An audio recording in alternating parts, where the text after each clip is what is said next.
আমি মাসুদ কামাল ভাইকে প্রশ্ন করতেই চাই, সৈয়দা রিজওয়ানা হাসানের প্রসঙ্গটি নিয়ে আপনি একটু কথা বলবেন, কিন্তু আমাদের মনে কখন এই ইঞ্জিনিয়ারিং বলেন, ডাক্তারি বলেন, কবিরাজি বলেন, এটা নিয়ে সন্দেহ তৈরি হয় যখন আমরা দেখি খলিলুর রহমান সাহেবের অ্যাপয়েন্টমেন্টটা দিয়া, আমরা দেখি যে ইঞ্জিনিয়ারিং এর জায়গা থেকে আমরা যখন দেখি প্রেসিডেন্টের সাথে বর্তমান প্রধানমন্ত্রীর এক্সট্রা খাতির দিয়া, যেটা দরকার নাই আসলে, এই জায়গাগুলি দিয়ে আমাদের কাছে মনে হয় যে কিছু ইঞ্জিনিয়ারিং, কিছু ডাক্তারি, কিছু কবিরাজি হইতেও পারে, এবং সেই ইঞ্জিনিয়ারিং, কবিরাজি, ডাক্তারি, তবে আমি আপনার কাছেই শুনতে চাই, আমার কাছে মনে হয় যদি ইঞ্জিনিয়ারিং, কবিরাজি হয়ে থাকে এটা সব পক্ষের সম্মিলিত অবস্থানে এটা হয়েছে আর কি।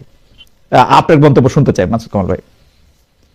দেখেন, আমি ইঞ্জিনিয়ারিং হয়েছে কিনা আমি ওই ব্যাপারটা নিশ্চিত না বলতে পারি না, তবে আমি একটা কথা বলতেই পারি, সেটা হলো যে অন্তর্বর্তীকালীন সরকারের সময়ে নির্বাচনটা হয়েছে, এই নির্বাচনে অন্তর্বর্তীকালীন সরকার নিরপেক্ষ ছিল না, এটা হলো আমার অবজারভেশন। এখন কোন উপদেষ্টা ছিলেন, কোন উপদেষ্টা ছিলেন না, কে কার প্রতি পক্ষপাত দুষ্ট ছিলেন, সেটা হয়তো আপনি আলাদা আলাদা করে গবেষণা করলে বেরো করা যাবে। যেমন ডক্টর ইউনূস, উনি এনসিপির প্রতি পক্ষপাত দুষ্ট ছিলেন, এটা আমি মনে করি, এবং ওনার এই পক্ষপাতিত্বের কারণেই এনসিপির বিভিন্ন আসনে তারা এত ভোট পেয়েছে। আমি মনে করি তাদের এত ভোট পাওয়ার কথা ছিল না, এটা ডক্টর ইউনূসের একদম প্রকাশ্য নির্লজ্জ ভূমিকার কারণে উনি পেয়েছেন, এটা হলো আমার ধারণা। এবং আপনি রিজওয়ানা হাসানের বক্তব্যটা আমিও দেখেছি, কিন্তু আপনি ওখানে একটা কথা দেখেন, আমি ওটাকে আবার আপনাকে, আপনি যে কথা বলেন একটু পড়ে শোনাই আপনাকে।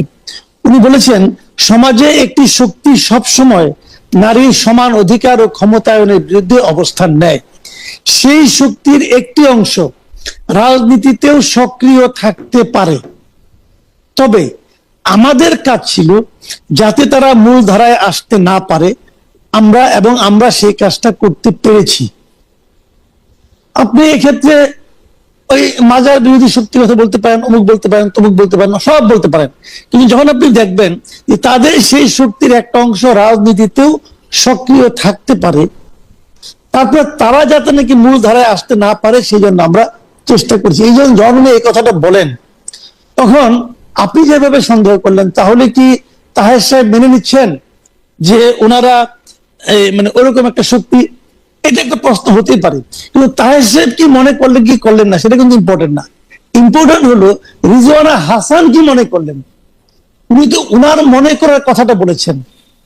এবং যদি সেটাও হয়, আমি ধরে নিচ্ছি জামাতের কথা বলেনি, আমি ধরে নিচ্ছি অন্য কোনো শক্তির কথা বলেছে, আমি ধরে নিচ্ছি মামুনুল হকের কথা বলেছে, অথবা আমি ধরে নিচ্ছি বিএনপির সঙ্গে যে ইসলামী দল ছিল তাদের কথা বলা হচ্ছে, যার কথাই আপনি বলেন, অথবা ইসলামী আন্দোলনের কথাও বলেন, যার কথাই বলেন, সেই জিনিসটা তাদেরকে আসতে না দেওয়ার যে কাজটা ওনারা করতে পেরেছেন, এটা কি একটা নিরপেক্ষ সরকারের কাজ? আমার কথা হলো এটাই। কামাল ভাই, এটা তো ওনাদের কাজ নয়। কামাল ভাই, আমি একটা প্রশ্ন করতে পারি? আমি একটু না জাহিদ ভাই আপনি বলবেন, জাহিদ ভাই আপনি বলবেন, তো আমি একটু কামাল ভাইকে একটু প্রশ্ন করতে চাই। প্রথমে আপনি বলতেছেন যে অন্তর্বর্তীকালীন সরকার নিরপেক্ষ ছিল না, কারণ ইউনূস সরকার বা ডক্টর মোহাম্মদ ইউনূস পুরোপুরি এনসিপির পক্ষে ছিল, কিন্তু ডক্টর মোহাম্মদ ইউনূস সাহেব এনসিপির পক্ষে ছিল, এর জন্য এনসিপি ভোট বেশি পেয়েছে, এর কোনো প্রমাণ বা লক্ষণ আমরা দেখি না, বরং এনসিপি জামায়াতের সাথে যুক্ত হয়েছে বলে ভোট বেশি পেয়েছে বলে আমার ধারণা। এবং সৈয়দা রিজওয়ানা হাসান যাদেরকে ইঙ্গিত করেছেন, সেই পুরো ইঙ্গিত আসলে 18 মাসের মধ্যে আপনি যদি দেখেন, তারা মেয়েদের ফুটবল খেলা বন্ধ করতে চেয়েছিল, মেয়েদের ফুটবল খেলা 52টা জেলায় হয়েছে। আপনি যদি দেখেন যে বিভিন্ন জায়গার মধ্যে থেকে যারা মেয়েদেরকে নিয়ে নানা রকম কটূক্তি করছে, অন্য কিছু করছে, এই সরকার তাদেরকে শাস্তি দিতে চেষ্টা করেছে, বা সৈয়দা রিজওয়ানা হাসানও বিভিন্ন ভাবে করেছে নাকি? করছে তো করেছে নাকি? তাই নাকি? করছে তো করেছে ভাই, যা মেয়েদের সরকারের তো বিভিন্ন ছিল। আমাকে বলেন, ওই যে শক্তির কথা বলা হচ্ছে, সেই শক্তিটা এই পুরো 18 মাস পুরো দেশে দাপিয়ে বেরিয়েছে। কার শাস্তি? ঢাকা ইউনিভার্সিটিতে একটা মেয়ের ওনার কতটুকু ছিল এটা নিয়ে যে লোকটা বলেছে, তাকে তো ফুলের মালা দেওয়া হয়েছে। না, ফুলের মালা তো সরকার দেয় নাই। আপনি কোথায় দেখলেন? ফুলের মালা তো সরকার কোথায় দেখলেন? সরকার দেয় নাই তো, সরকার দিতে দিয়েছে। সরকার তো নিজে, যে ইউনূস সাহেব তো নিজে যে ফুলের মালা পরাবেন না, যখন ফুলের মালা পরানো হয় তখন ইউনূস সাহেব তো ওনাদেরকে আপনি ধরে নাই, কিন্তু ওই লাইনে আসেন। কিন্তু কামাল ভাই, ওরা তো 52টা জায়গায় মেয়েদেরকে ফুটবল খেলার ব্যবস্থা করে দিছে, একসাথে 52টা জায়গায় হচ্ছে, 52 বা 53 বা 50টার বেশি জায়গায় এখন এইটা করছে। তারপর আপনি আরো অনেকগুলি জিনিস দেখেন যে এই সরকারের জন্য কিন্তু এগুলি হইতে পারে না। বরং আপনি যদি দেখেন, আপনি যাকে ইউনুস ব্যাকড পার্টি বলতেছেন এনসিপি, সেই এনসিপি কিন্তু তাদের 6 জন বড় নারী নেতাকে বাদ দিয়ে জামায়াতে চলে গেছে এবং সেইটার ফল তারা ভোগ করছে। তারা চেষ্টা করছে, মানে রেজনা আপারা চেষ্টা করছে যে, আমার কাছে যেটা মনে হয়, আমার ইন্টারপ্রিটেশন হচ্ছে উপদেষ্টারা চেষ্টা করছে এনসিপি যাতে একটা মিডল রাইট দল হয়, কিন্তু সেটা তো তারা হয় নাই আসলে, তারা একটা ফার রাইট দল হয় নাই। তাদের আমার কাছে হলো কি, এইটা তো সরকারের চেষ্টা করার বিষয় না রে ভাই। সেটা আমার সেটা ঠিক। বক্তব্য হলো এটা তো সরকারের চেষ্টা করার বিষয় না। সরকারের চেষ্টা করার বিষয় হলো যে এদেশের মানুষ যাকে ভোট দিয়েছে অথবা ভোট দিতে চায়, সেই জিনিসটার জন্য মানে উপযুক্ত পরিবেশকে নিশ্চিত করা। এটা তো সরকারের কাজ না। আমি ওই কথাটাই বলছি যে কে ভালো কে মন্দ এটা তো পার্সন টু পার্সন ভ্যারি করবে। ধরেন আমি একটা উদাহরণ দেবো, একটা কওমি মাদ্রাসার টিচার, উনি যা চায় তার সঙ্গে আমার চাওয়া মিলবে না, কিন্তু তার মানে এই নয় যে ওনার চাওয়াটা আমি গলা টিপে ধরবো অথবা ওনাকে আমি চাইতে দিব না। এটা ওনার ইচ্ছে, উনি চাবে, আমি আমারটা চাবো।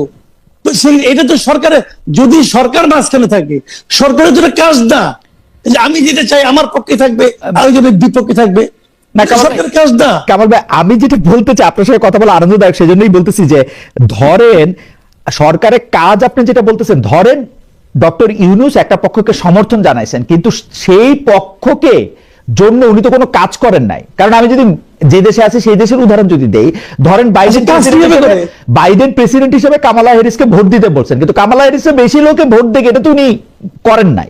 ডক্টর ইউনূস তো জাহিদ ভাইয়ের কথাই যদি ধরি, একটা সবচেয়ে ভালো ইলেকশন করলো 91 সালের পরে, উনি তো কাউরে, আমি আপনার একটা কথা বলছেন, আমি একটা কথা বলি আপনাকে, উনি যেহেতু আর একটা জায়গায় দুইটা ভোট দিয়ে আসবেন না, ওইভাবে তো হয় না। কিন্তু সরকার প্রধান চাচ্ছে যে এই দল থেকে একজন মন্ত্রীও হবে, চাচ্ছে। উনি বলছে যে এই দল অনেকগুলো আসন জিতবে, বলছে। এই বলাটা কি কেবল ওই দলের লোকের কাছে যাচ্ছে? ওই কথাটা কি প্রশাসনের কাছে যাচ্ছে না? যদি প্রশাসনিক কথাটা শোনে, প্রশাসনের সঙ্গে তার কি আন্ডারস্ট্যান্ডিং হয়েছে, প্রশাসনকে কি বলেছে, কামাল ভাই প্রশাসনের প্রভাব বিস্তার না করলে শুনবে না।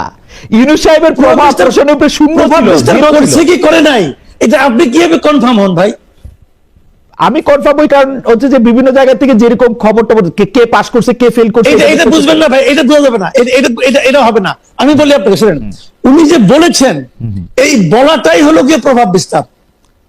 ওনার এই বলাটাই, আমি তো নিশ্চিত যে, যেমন আমি উদাহরণ দিয়ে বলি, এই ঢাকা 8-এ নাসিরউদ্দিন পাটোয়ারি যে ভোট পেয়েছি, এই ভোটটা আমার কাছে অস্বাভাবিক ভোট মনে হয়। আমি মনে করি এখানে কিছু একটা আছে। মানে আপনি মনে করছেন পাটোয়ারি বেশি পেয়েছে, এটা মনে করছেন যে যা পাওয়া অবশ্যই মনে বেশি পেয়েছে? অবশ্যই মনে করছি। কেবল এই গালাগালি করে এত ভোট পাওয়া যায় না। না, কিন্তু জামায়াত একটা তাকে নিরঙ্কুশ মানে সমর্থন দিয়েছে। আর তাছাড়া হচ্ছে ইলেকশনের সময় এক্স ফ্যাক্টর বলে একটা কথা আছে, নাসিরউদ্দিন পাটোয়ারি একটু রক স্টারের মতো আচরণ করতেছিল, সেই জন্য মানুষের একটু আগ্রহ হইতে পারে। এটা হলো আপনার ব্যাখ্যা। আপনারা ব্যাখ্যা দিতেই পারেন, আপনার ব্যাখ্যা আমি ওটা ব্যাখ্যা দিতেই পারি। আমার ব্যাখ্যা আপনার ব্যাখ্যা মিলতে হবে এরকম কোনো গ্যারান্টি নাই, মেলার দরকারও নাই। কিন্তু আমার বক্তব্যটা হলো আমি যেভাবে বুঝলাম আমি সেভাবে বললাম। যে আপনার কাছে আমি আপনার কাছে আসতেছি, কামাল ভাই, আপনার বিশ্লেষণে এই ইলেকশনে, মানে এই ইলেকশনটা কতটা প্রভাবিত হয়েছে, মানে এটা কি পার্সেন্টেজে আপনি বলতে পারেন যে মানে কি পরিমাণ প্রভাবিত হয়েছে, যে সে 30%, 20%, 10% প্রভাবিত হয়েছে? আমি দুটো জায়গায় প্রভাবিত মনে করি। প্রথমত, ভোট যে কাস্টিং দেখানো হয়েছে, এটা বেশ বড় রকমের প্রভাব বিস্তার করছে। এত ভোট কাস্ট হয় নাই। আচ্ছা, এটা হলো আমার অবজারভেশন। হয় নাই এর পেছনে আমার যে যুক্তিটা, সেটা হলো যে বাংলাদেশে যতগুলো ইলেকশন এর আগে হয়েছে, কত পার্সেন্ট ভোট কাস্ট হলো, এটা সবার আগে বলে দেওয়া যায়, প্রথমেই বলে দেওয়া যায়। ওই যে মুড়ির যে বইয়ের যে মুড়িটা আছে, ওটা দেখেই বলে দেওয়া যায় যে কত লোককে আমি ব্যালট পেপার কেটে দিয়েছি। সিম্পল একদম। এটা যখন পরের দিন সকাল 12টার দিকে বলা হয়, তখন বোঝা যায় যে এটা হিসাব মেলানোর কোনো ব্যাপার ছিল। এই জায়গাটা ইলেকশন কমিশন মিজারেবলি ফেল মারছে, টোটালি ফেল। আমি মনে করি এত ভোট, 60% ভোট কাস্ট হয় নাই, এটা আমি বিশ্বাস করি। এবং এইটা সরকার বেসিক্যালি করেছে হলো যে এই গণভোটটাকে গ্রহণযোগ্য মাত্রায় তুলে আনার জন্য সরকার এই আকামটা করছে, মানে সরকার এবং ইলেকশন কমিশন এই আকামটা করছে। স্টেট এই জায়গায় তারা একদম মানে অন্যায় করেছে, এটা একটা বিষয়। আর দ্বিতীয় বিষয় হলো ভোটের যে হিসাবটা, আমার কাছে মনে হয়েছে যে অন্তত পক্ষে আপনার এনসিপির যে 6 জন পাস করেছে এবং আরো কয়েকজন যে পাস করার মতো অবস্থানে ছিল, নাসিরউদ্দিন পাটোয়ারি অথবা সার্জিস আলম, এই জায়গাগুলোতে কিছু একটা ঝামেলা হয়তো বা হয়েছে। দেখেন, এটা কিন্তু আমি প্রমাণ করছি না, আমার কাছে প্রমাণ নাই। আচ্ছা, আমি এটাকে সন্দেহ করছি। আপনার কাছে এই বিষয়ে শেষ প্রশ্ন আমার, আপনি যেভাবে ইলেকশনের মানে ভোট কত অংশ কাস্ট হয়েছে এবং সেইখানে সরকার কিছুটা শয়তানি করতেছে, এখন এই সরকার যদি শয়তানি হ্যাঁ ভোট না ভোট নিয়ে করে, তাইলে যে সে তার পছন্দের প্রার্থীকে জিতানোর জন্য করে না, এটা তো আমরা কেমনে বিশ্বাস করবো? এটা তো করতেই পারে। এবং এর মধ্যে যেহেতু অনেক লোক ইনভলভ ছিল, আমি নিজে ভোট কেন্দ্রগুলি দেখছি, ভোটের পোলিং এজেন্টরা অনেক সময় পর্যন্ত ছিল, অ্যাটলিস্ট ঢাকার বাইরে তার যাওয়া হয় নাই। তাইলে এইটার ব্যাপারে জোরে সোরে জামায়াত ইসলামী বা এনসিপি কথা বললো না কেন? মানে তারা কনসিড করে গেল কেন? সবার আগে তারা কনসিড করে গেছে। এইটা আমি কিন্তু মাওলানা মামুনুল হককেও জিজ্ঞেস করছি, যে মাওলানা মামুনুল হক মনে করতেছে যে তারা এরকম ভোটে হারায় দেওয়া হয়েছে, তারপরে তারা এরকম এটা, কিন্তু জামায়াতের পক্ষ থেকে কিন্তু মামুনুল হককে নিয়ে, এনসিপির পক্ষ থেকে মামুনুল হককে নিয়ে বিশাল কোনো কিছু শোনা যায় নাই। তারা পাটোয়ারি নিয়ে 2-4টা শব্দ বলছে, কিন্তু এটা কেন?